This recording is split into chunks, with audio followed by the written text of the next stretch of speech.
Hi guys, how are you all today morning? Good morning.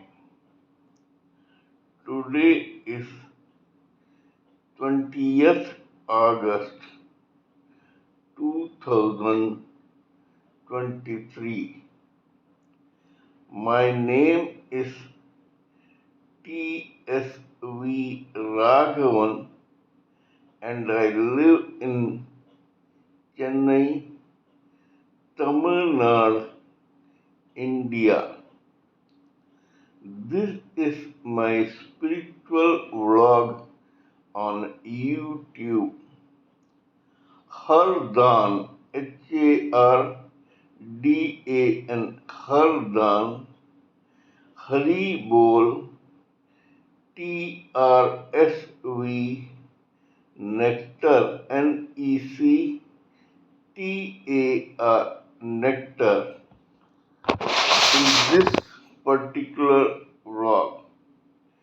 In all my previous videos, we have been discussing about the knowledge and information that we have gleaned through the study of spiritual books, scriptures, contemplation on the material universe, and meditation on the spiritual universe.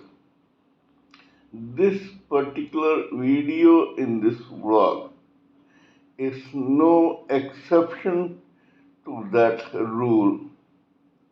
In fact, it is a mere continuation of all that we have been discussing in all my previous videos. Kindly subscribe to this vlog and press the bell icon so that I may keep reminding you of all my past and future videos. So let us continue with the topic for discussion in this particular video. The topic for discussion in this video is about the same subject which is termed as focus and which plays a very important role in the psyche of every human living entity.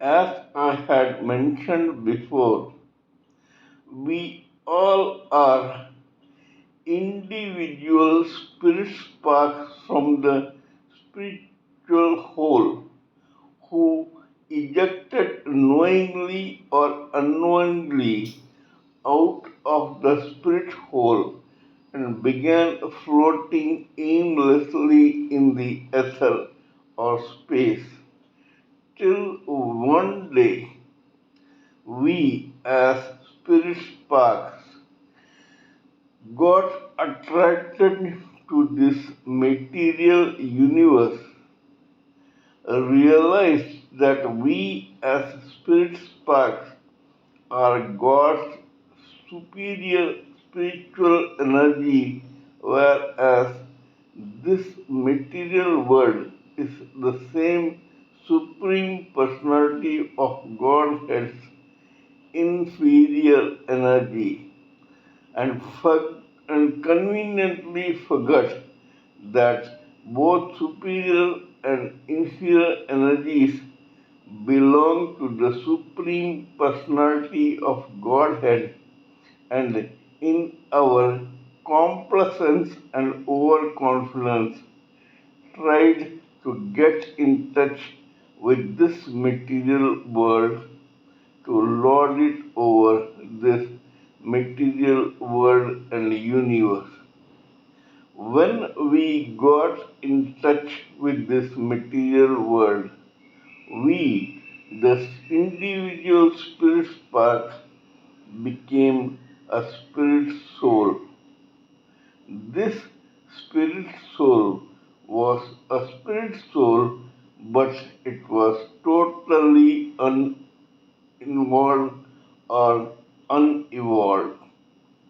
it was raw. It had no maturity or experience.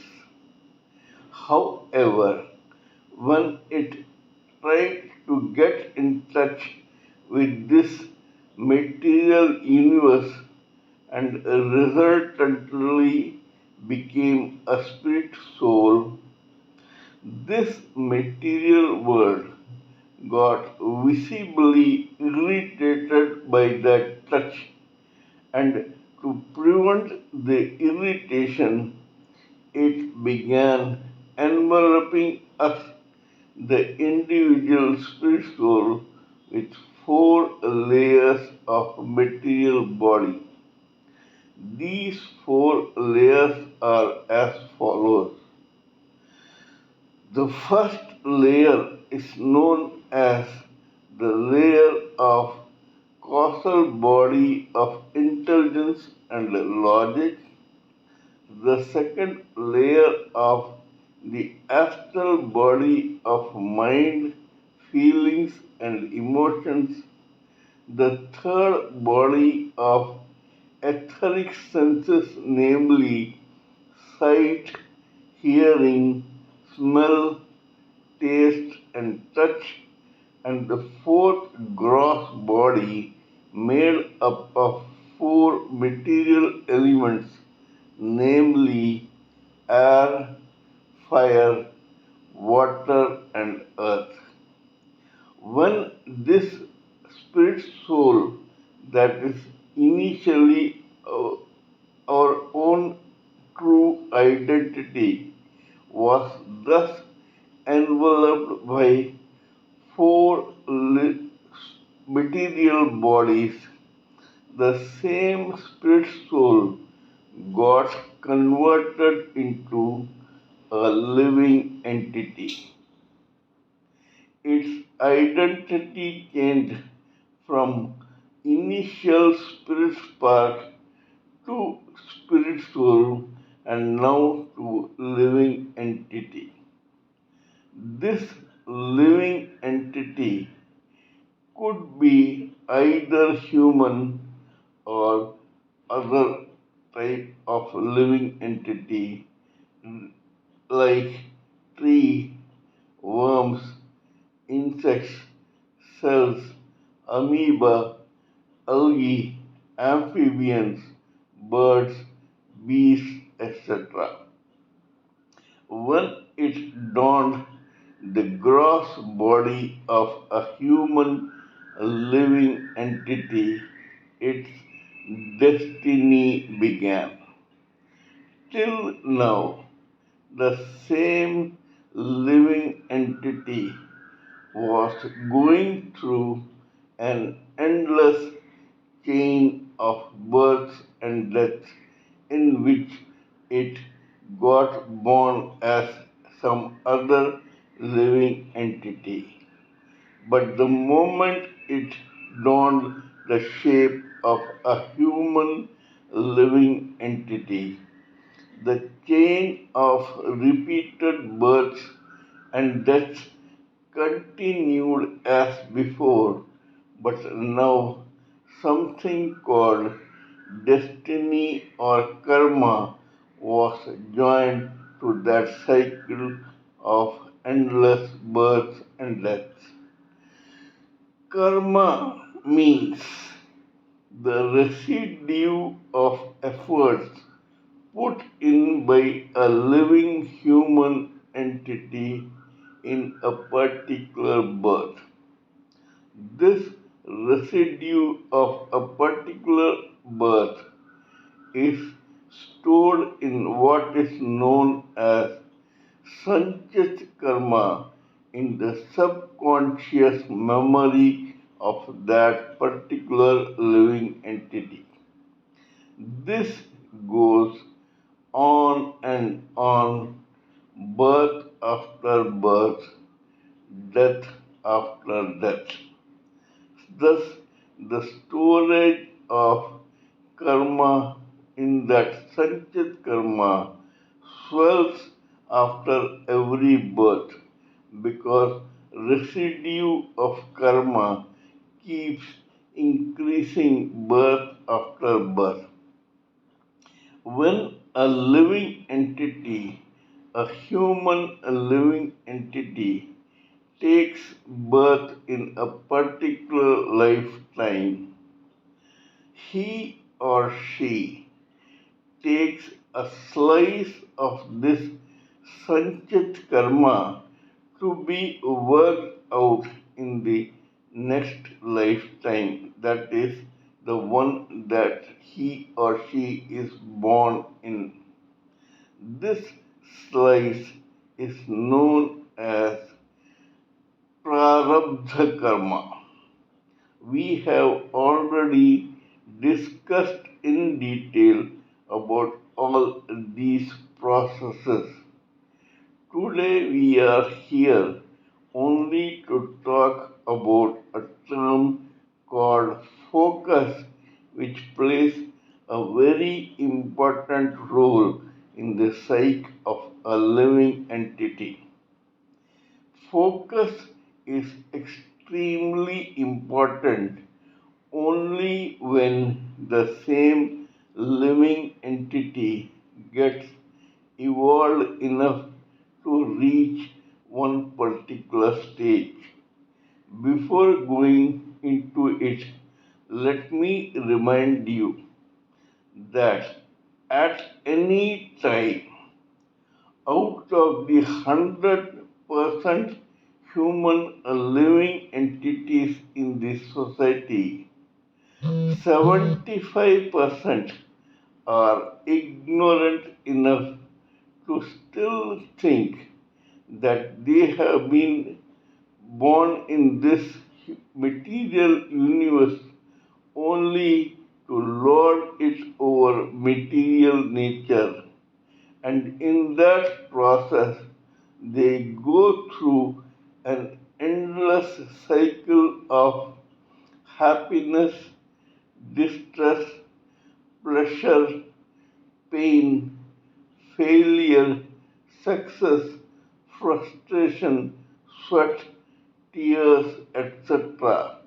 This 75% floats around in this material universe only to vegetate in a particular birth, add some karma into its already existing sanchit karma, and cohabit with other cohabitate with other living entities to produce living entities like themselves and then die.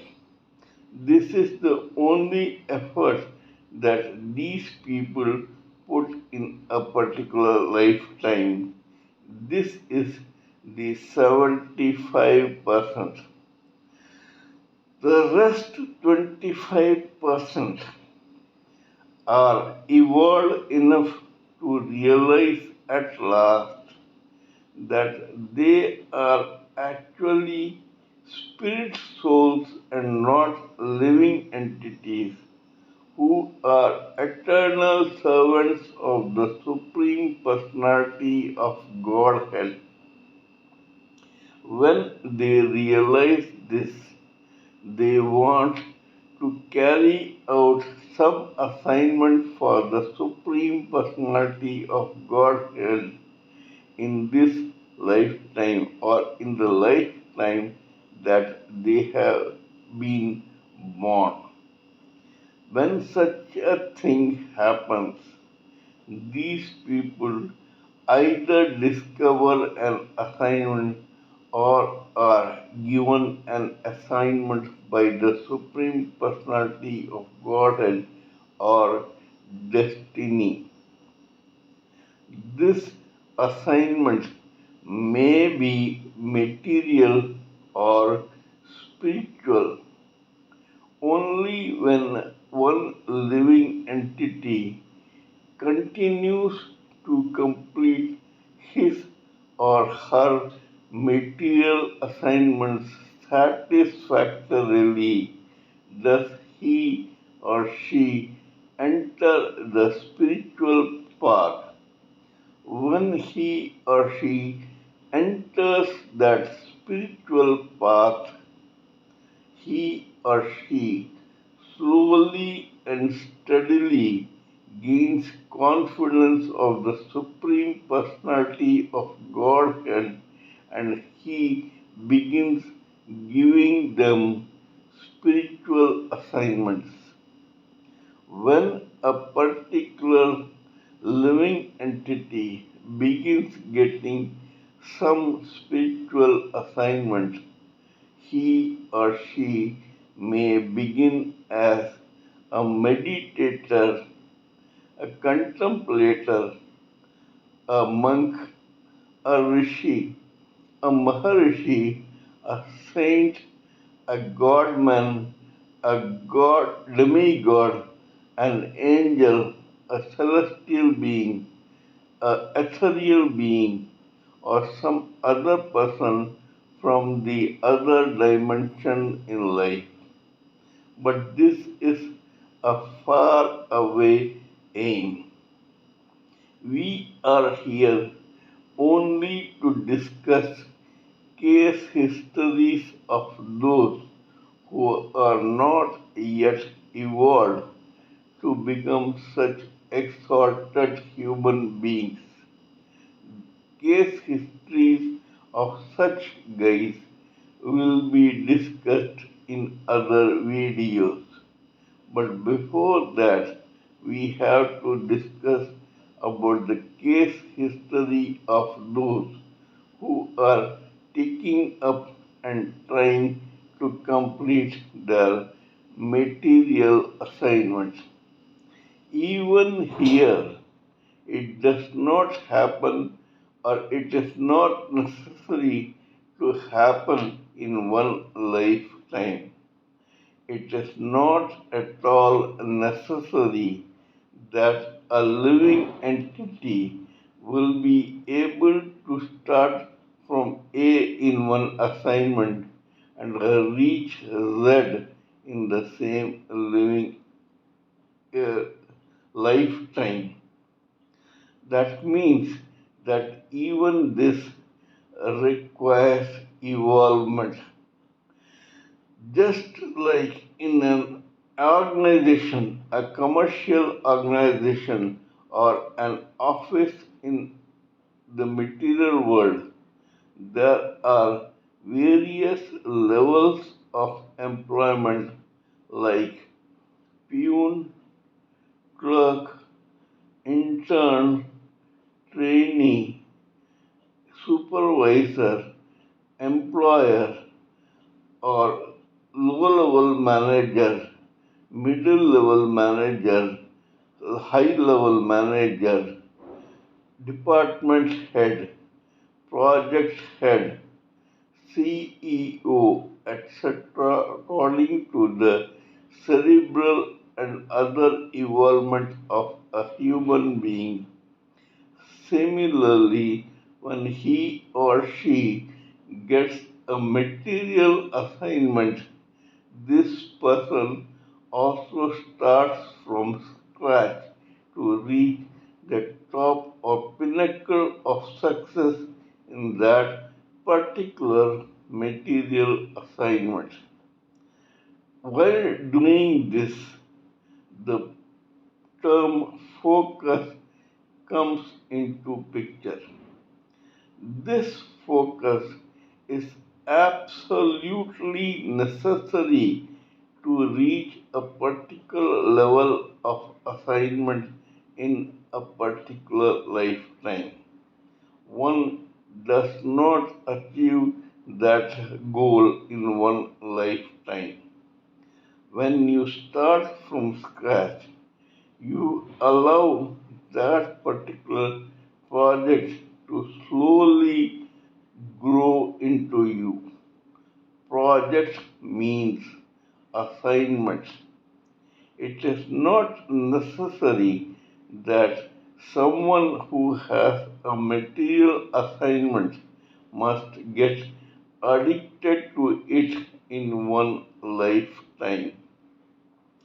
The beginning starts with A. Here, this person initially strives to get that particular assignment grow into him or her, slowly but steadily.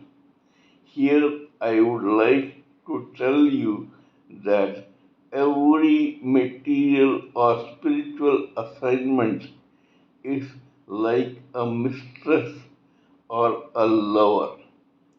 It is as jealous as money or genius.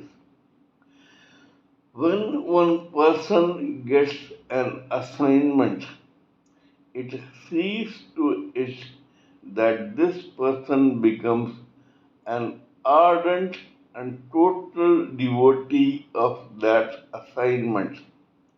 It does not tolerate or brook any distraction or opposition.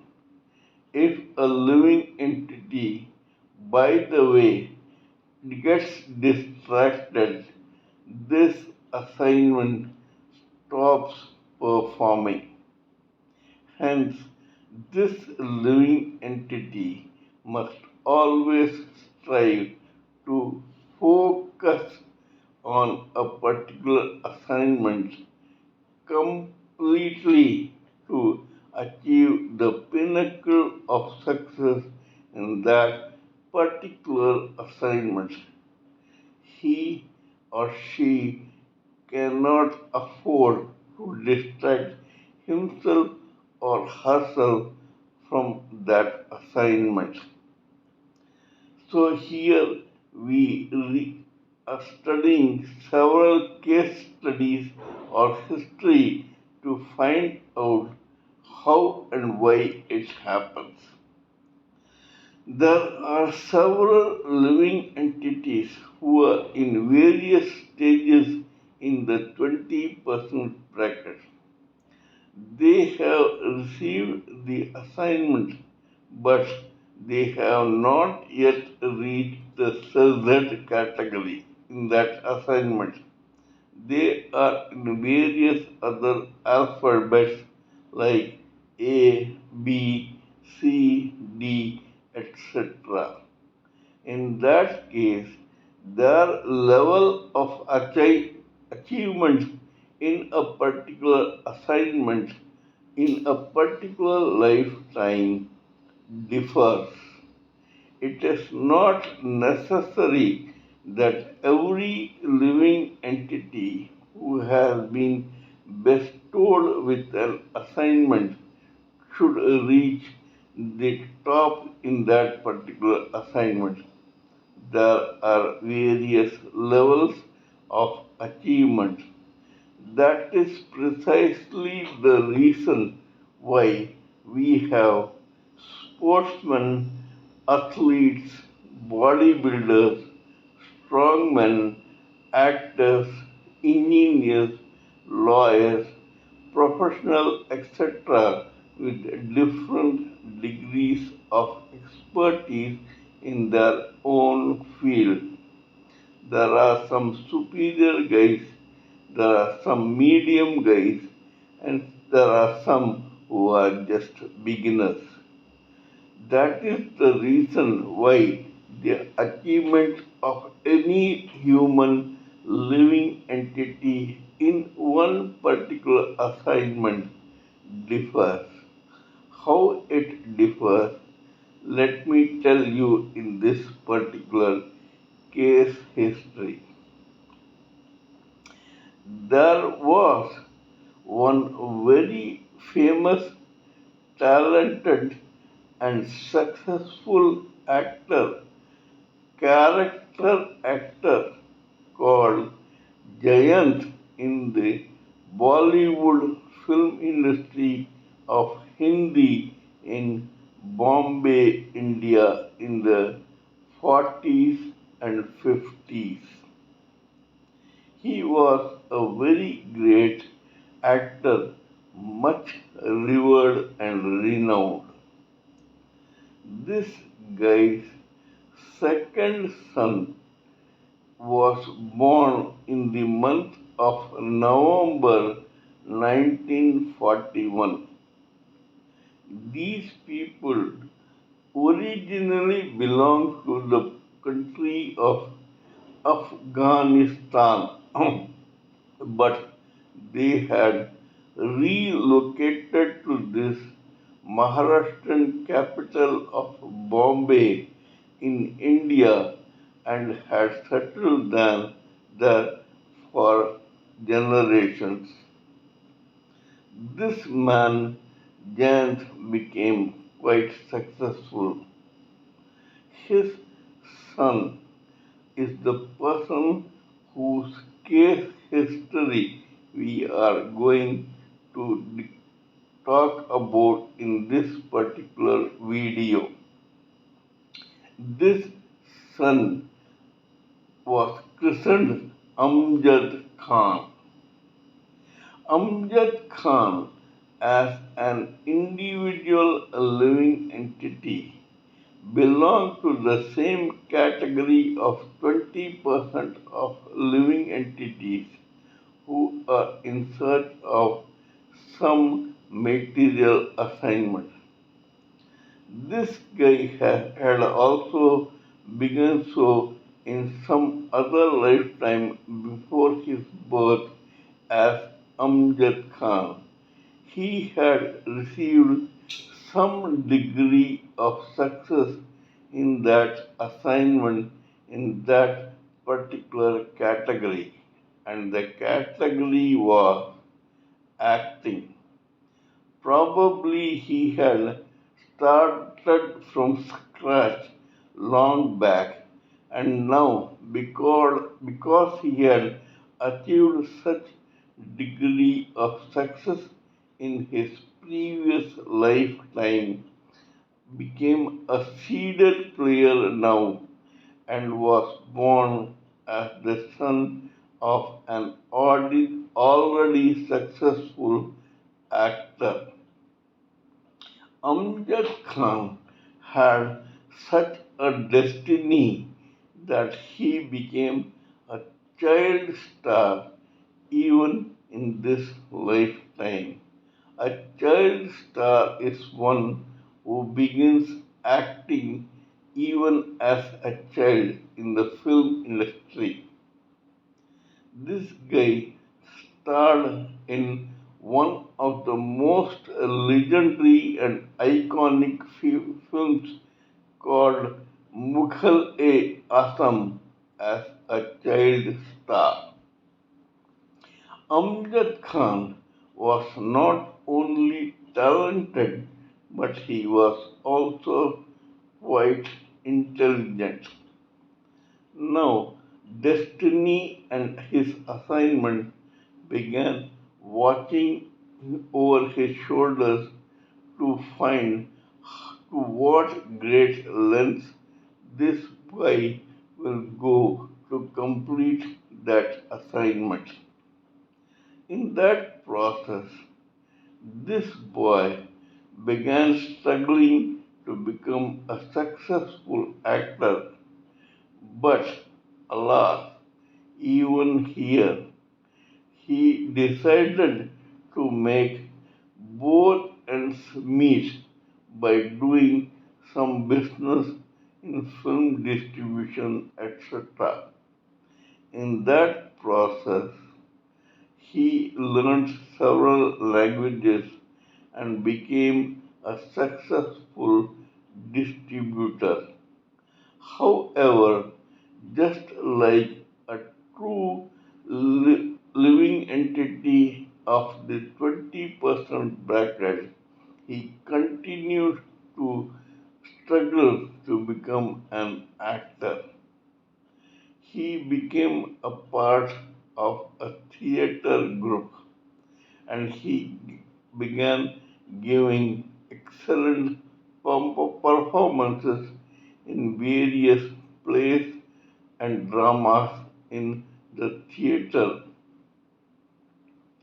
During this time, he played the role of Othello so convincingly that one particular person called Javed Akhtar, who was a scriptwriter and a casting director for a particular film, selected this guy to play an iconic role as the chief villain of a film which became legendary and was called Sholay.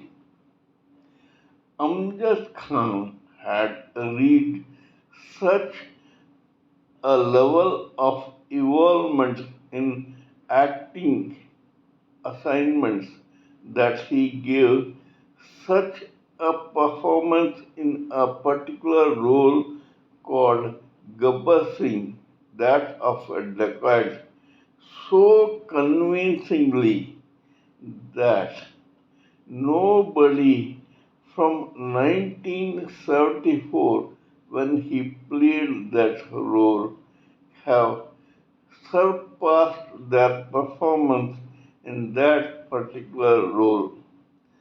This film, which was supposed to have been for other already existing stars, became famous only because of this struggling actor called Amjad Khan. This guy became a legend and an icon with his third or fourth film, that was Sholay. Before that, he had done only some very forgettable roles. In fact, the public noticed him only after seeing this particular film called Sholay, and they could point out or recognize him in other very humble roles in his previous films like Hindustan Ki Kasam, Kashmakash, etc. Now, this Amjad Khan was quite evolved as a focused actor. However, for some reason, he was not able to reach the pinnacle of success. In that case, he had to cross swords with another legendary actor who was way ahead of him in involvement as far as carrying out assignments as an actor was concerned. This iconic person was known as Amitabh Bachchan.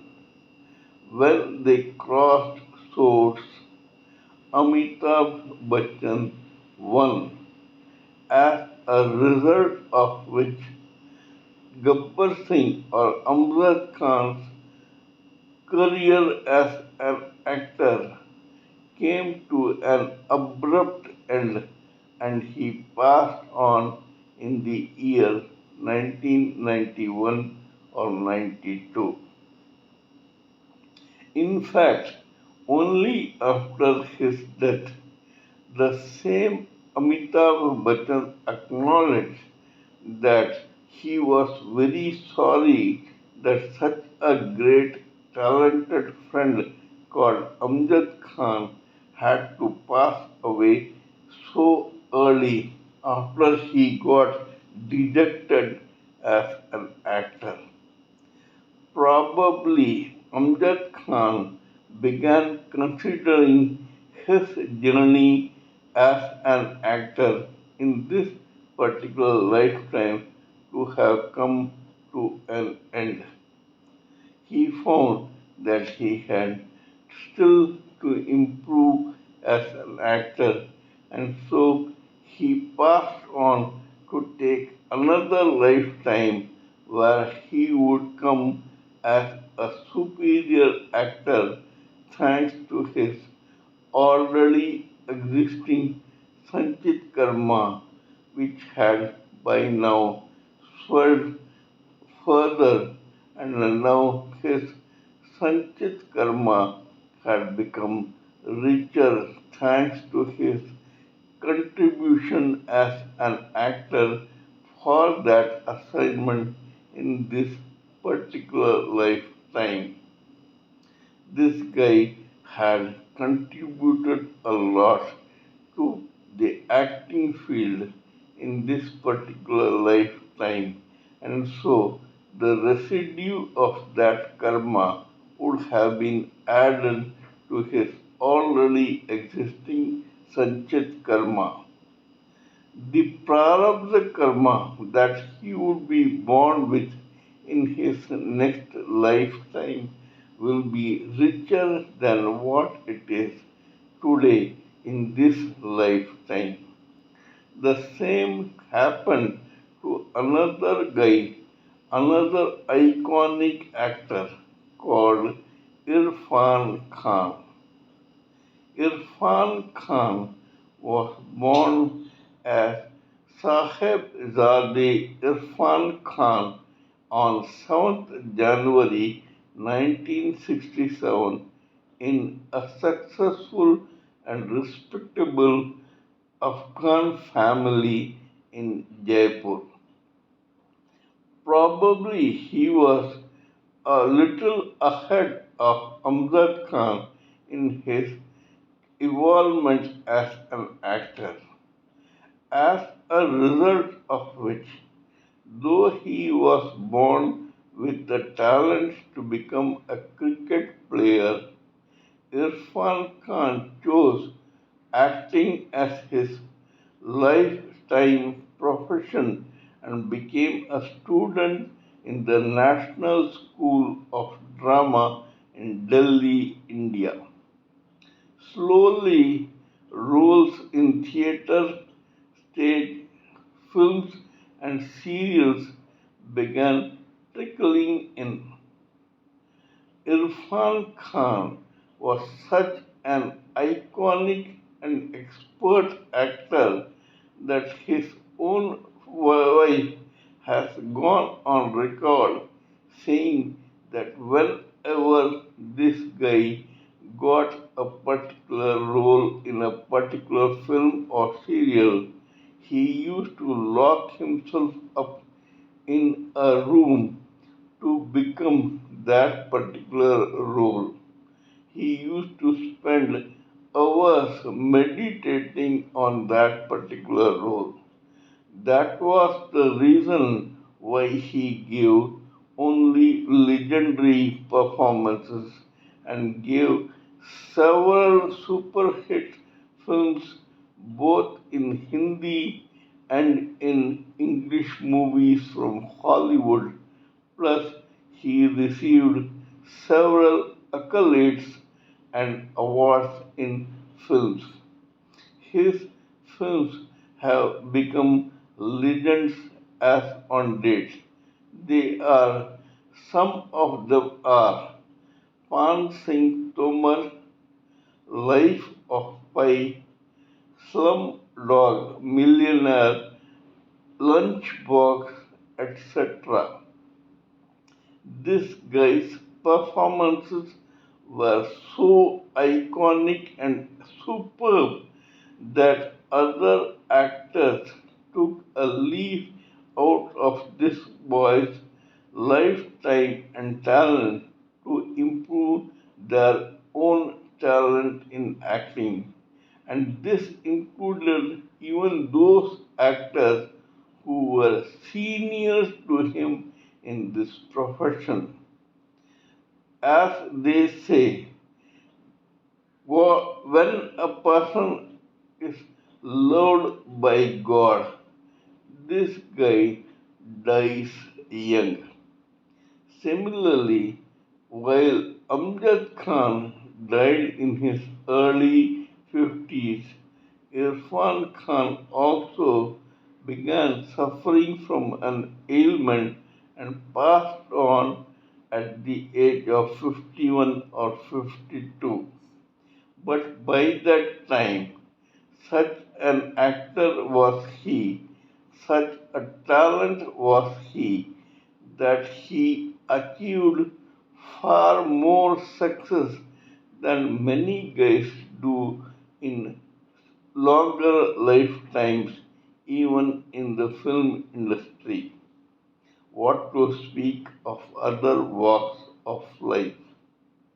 We have to take a leaf out of the life story of people like Amjad Khan and Irfan Khan who came here, did their job, achieved an iconic status, and left this world once their level of assignment in that particular lifetime was completed, instead of wasting their time vegetating in this world. We must all unabashedly emulate such great legends like Amjad Khan and Irfan Khan. That is the only way to get success and evolvement in this repeated chain of births and deaths. The ultimate aim of every human living entity is to get self realized, to acknowledge that he or she is only a spirit soul and not this body, then get liberated from this endless chain of birth and death, and finally get delivered to the Supreme Personality of Godhead. That must be the aim of every living entity in this material world. That is all I wanted to say in this particular video. Kindly let me know what you think of my talk on this particular matter and in these two case histories. Please give me your own expert opinions, thoughts, views, and ideas so that I may blend everything together for the sake of this society.